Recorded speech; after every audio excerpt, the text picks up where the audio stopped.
Good morning, I'm Paolo del Rosario. Welcome to Weather HQ.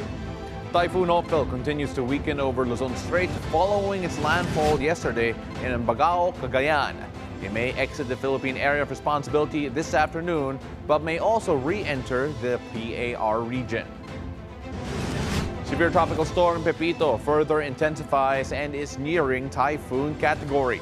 Pagasa says it may reach super typhoon category this weekend.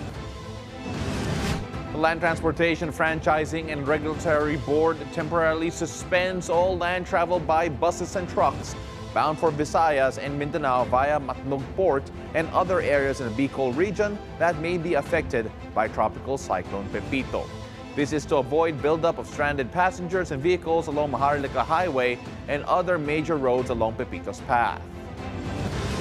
And local officials in Albay beef up preparations for Pepito's possible intensification. I'll speak with Acting Governor Glenda Bongao later on in the show.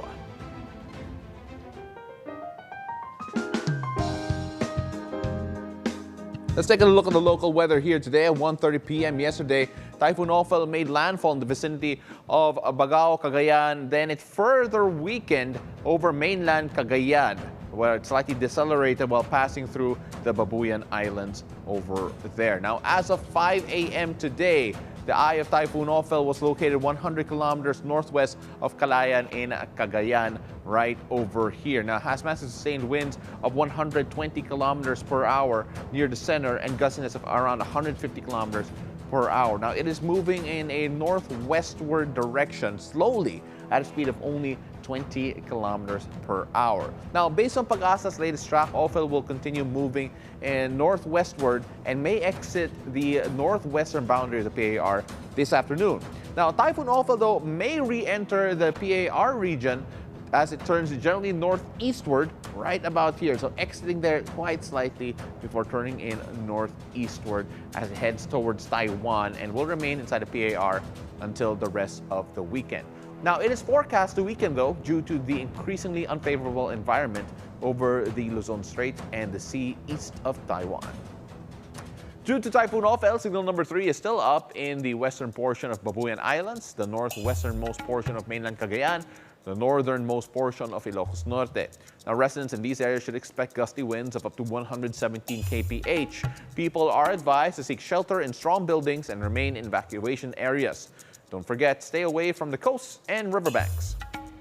Signal number 2, though, is raised for the rest of the Babuyan Island, the northwestern portion of mainland Cagayan, the northern portion of Apayao, and the northern portion of Ilocos Norte. These areas will have winds of up to 88 kph, and intermittent rains are expected in at least 24 hours. This kind of wind may tilt or down some wooden old electric posts and trees.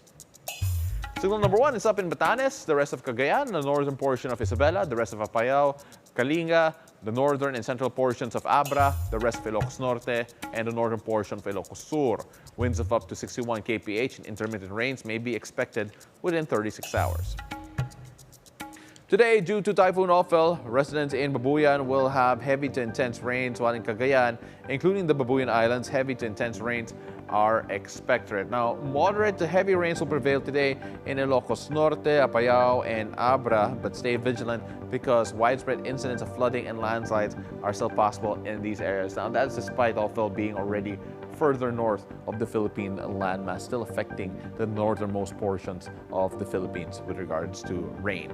Now, due to Typhoon Ophel, the rest of Cagayan Valley, the rest of Cordillera Administrative Region will be experiencing rains and gusty winds. As we take a look at this image as well, Ophel's trough will bring cloudy skies and scattered rain showers and thunderstorms for the rest of the Ilocos region, and for Metro Manila and the rest of the country, you're going to have partly cloudy skies with isolated rain showers and thunderstorms expected, particularly in the afternoon. Let's take a look at the sea conditions around those areas. Coastal waters of Batanes, Cagayan, including Babuyan Islands and the northern coast of Ilocos Norte, particularly in Pagudpot, Abangi, and Burgos, will have rough to very rough sea conditions, as you can see here, with waves of up to 5 meters high are possible due to strong winds brought about Typhoon Ophel. As you can see here, this entire area given that gale warning, 3.7 to 5 meters being the particular measure of the waves.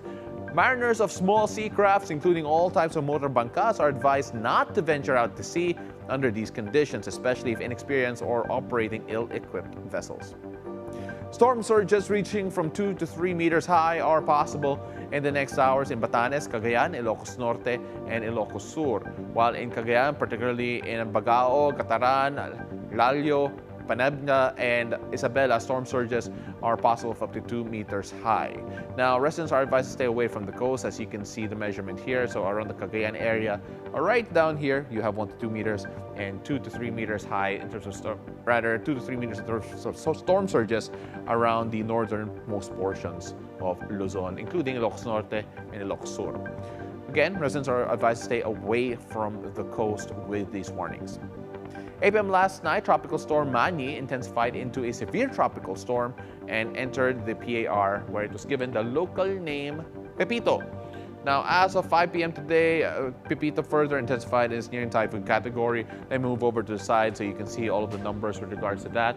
Now, the center of severe tropical storm Pepito was last located 795 kilometers east of Guian, eastern Samar. Now, it has maximum sustained winds of up to 110 kph per hour and gustiness of up to 135 kph. Now, it is moving in a westward direction around 25 kilometers per hour.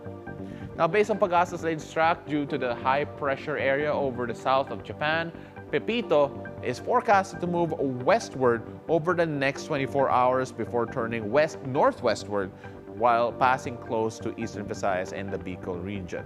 As you can see, its track over here, Pepito, will make landfall over the eastern coast of Central Luzon this weekend. It may also intensify, by the way, into a typhoon in the coming hours, and this tropical cyclone may reach super typhoon category by Saturday before its landfall. Now, due to land interaction, it may weaken into a typhoon by Sunday evening until it exits the Philippine area of responsibility. Now, due to Pepito, as early as now, Pag-asa has already raised signal number 1 in Catanduanes, the eastern portion of Camarines Sur, the eastern portion of Camarines, the eastern portion of Albay, rather, the eastern and southern portions of Sorsogon. These areas must prepare for this intensifying tropical cyclone as early as now, because as it moves closer, the signal may be upgraded to a higher level. Winds, rains, and waves on coastal waters may gradually develop and become bigger and higher as Pepito closes in. Tomorrow, heavy to intense rains are expected in Sorsogon, northern Samar, and eastern Samar, while moderate to heavy rains are expected in Catanduanes, Camarines Norte, Camarines Sur, Samar, and Leyte. While on Sunday, as Pepito moves closer to southern Luzon, residents in Quezon, Camarines Norte, Camarines Sur, and Catanduanes will experience intense torrential rains. Now, heavy to intense rains are expected in northern Samar, Albay, Sorsogon, Marinduque, Laguna, Rizal, Bulacan, Nueva Ecija, and Aurora. Moderate to heavy rains will be experienced in Metro Manila, Bataan, Cavite, Zambales, Tarlac, practically this area, including Pampanga, Leyte, Masbate, Romblon, eastern Samar, Biliran, Pangasinan, Nueva Vizcaya, and Quirino. Storm surges reaching up to 2 to 3 meters are possible in the next hours in Camarines Sur and Catanduanes. As we move on over to the side here, in Albay, eastern Samar, Sorsogon, storm surges of up to 2 meters may occur in these areas, while Camarines Sur, Catanduanes, as I mentioned a while ago, 3 meters high in terms of the storm surge that they have to watch out for. Residents are advised to stay away from the coast and evacuate as early as now and cancel all marine activities.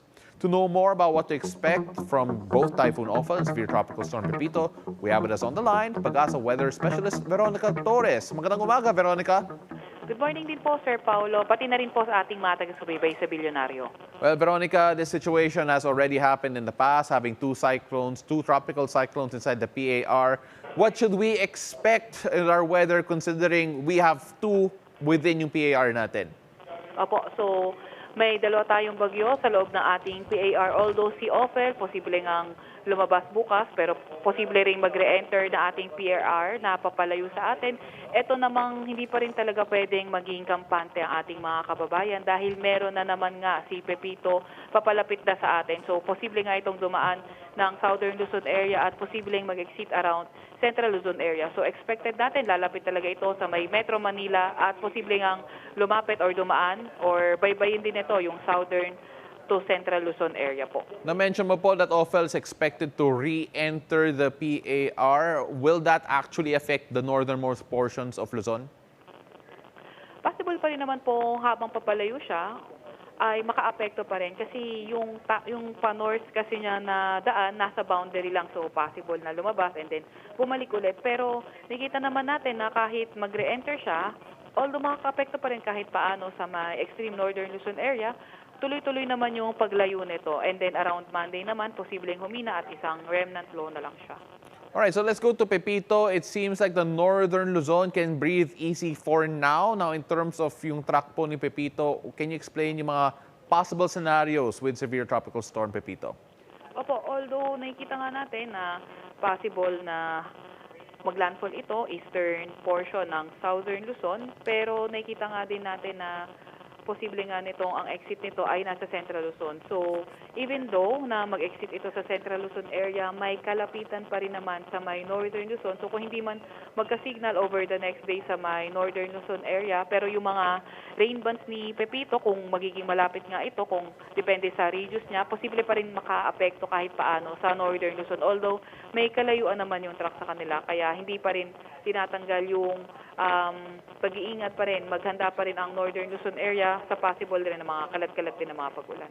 Do we know kung saan po yung possible landfall ni Pepito? Po, based sa ating latest analysis, pwedeng Central Luzon and or Southern Luzon area.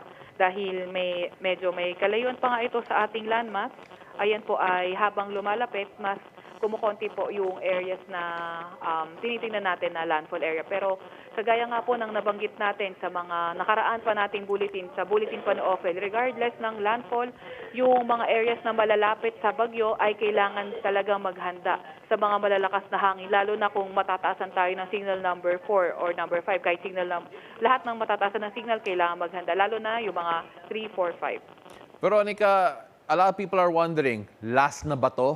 Last na ba to in terms of cyclones and storms for this month? Apo, kung titingnan natin, this week including next week, malaki ang tsansa na huli na nga ito si OFL. Sa nakikita nga natin by next week ay halos mababa na yung tsansa ng bagyo. Pero hindi pa rin tayo pwede magpakasiguro kasi posibleng may mga biglaang tumubo ng mga low pressure area. Pero as soon as may makita naman tayo mga cloud clusters, ilalabas na natin sa mga live weather update natin. And also, kung makita tayo ng low pressure area, agad naman natin itong ilalabas sa ating mga social media accounts. Maraming salamat. That was Pag-asa Weather Specialist Veronica Torres for giving us an update about Typhoon Ophel and severe tropical storm Pepito. Maraming salamat, Veronica. Thank you po, Sir Paulo. Right, so after the break, we'll get an update on the situation in Bicol region, particularly in Albay, affected by severe tropical storm Pepito. Stay tuned. You're watching Weather HQ.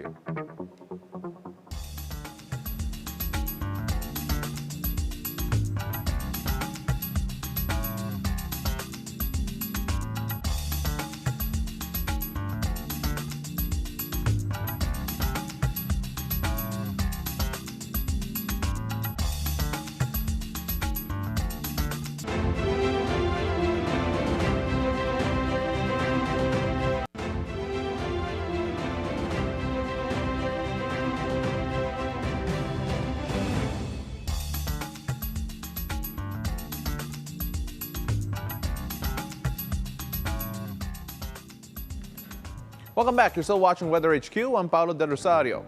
Let's check the latest situation in Albay province where the signal numbers are starting to rise due to the severe tropical storm Pepito. We have with us on the phone acting Albay Governor Glenda Bongao. Thank you very much for joining us, Gov. Yes, good morning, Paolo, and good morning din sa lahat ng mga nakikinig sa atin ngayon. Governor, you take a look at the weather conditions there at the moment po. How are the current weather conditions, and of course, what preparations are you making for yung potential na dadaan po yung Pepito doon? Yes, sa ngayon, nakikita ko na makulimlim na ang panahon. Ito na yung panahon na parang natatakot, kaya nasa pag-prepare na po talaga ang lahat dito po sa probinsya ng Albay. Very early ang preparation natin. Since November 13, lahat ay nasa nasa preparedness and monitoring status na mula pa sa barangay. Ang objective natin dito ngayon, Paolo, is zero casualty para po sa bagyong Pipito. Early dismissal po ang mga klase yesterday, kaya nabigyan natin ng pagkakataon yung mga estudyante na makauwi pa sa mga probinsya nila, like yung mga nakauwi sa Catanduanes, sa Masbate. Dahil today, Paolo, nag-issue na tayo ng advisory na no sailing for all types of seacraft. And this morning din, wala nang pasok ang ating mga employees. Kaya talagang binigyan na natin ng enough time to prepare ang lahat po ng mga pamilya dito po sa probinsya ng Albay. Governor, have there been any mandatory evacuations conducted by the LGUs? Yes, yan din ang ginagawa ng lahat ngayon.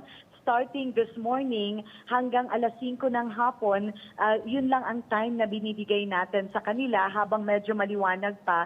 Dapat lahat ng communities na susceptible sa floods, sa landslide, dapat nasa tamang lugar na po sila. Nasa safe evacuation center na sila, Paolo. Governor, in terms of yung relief efforts in your potential relief efforts, the relief packs, are they enough so far based on the fact that yung nga si Pipito may actually rise into a super typhoon?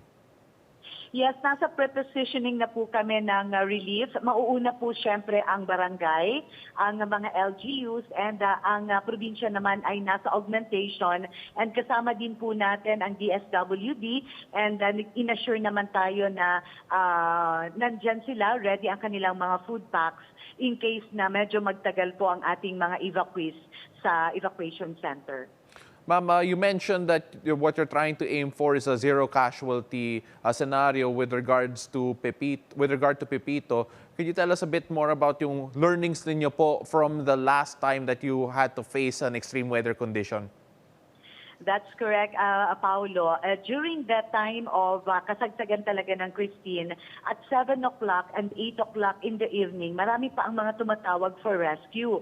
And karamihan sa kanila, ito yung mga nagtatrabaho sa malls, yung mga nagtatrabaho sa mga drugstores, yung mga kailangan namin i-rescue. But this time, Paolo, natuto kami doon. By tomorrow, no commercial and these transactions na ang mangyayari para ma-allow natin yung lahat ng mga personnel to have enough time ngayong gabi pa lang na makabalik po sila sa kanilang mga bahay-bahay ng safe pa at hindi pa rin i-rescue. So ang amin din, sana zero rescue kami by tomorrow dahil ini-ensure namin na lahat ng mga tao na dapat nasa safe na lugar ay nandun na sila by evening ngayong araw na to. Governor, thank you very much for the update and hopefully everyone stays safe there sa Albay. Maraming salamat po. Maraming salamat din. Now, netizens hit the mayor of Alcala, Cagayan, Tin Antonio, for supposedly blaming Pag-asa when Super Typhoon Ophel changed track and apparently hit her town. In his Facebook post, K. Manuel defended Pag-asa, saying the Weather Bureau was never remiss on its duties, reminding everyone in northern Luzon to prepare. Others who joined the conversation said the local government units should proactively monitor the weather situation. Well, global weather is up next. Keep it here on BNC, the Bilyonaryo News Channel.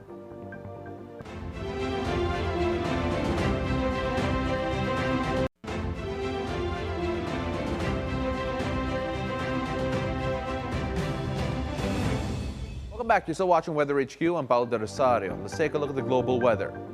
Chad's National Meteorological Agency faces critical challenges with 80% of its weather monitoring equipment being non-operational.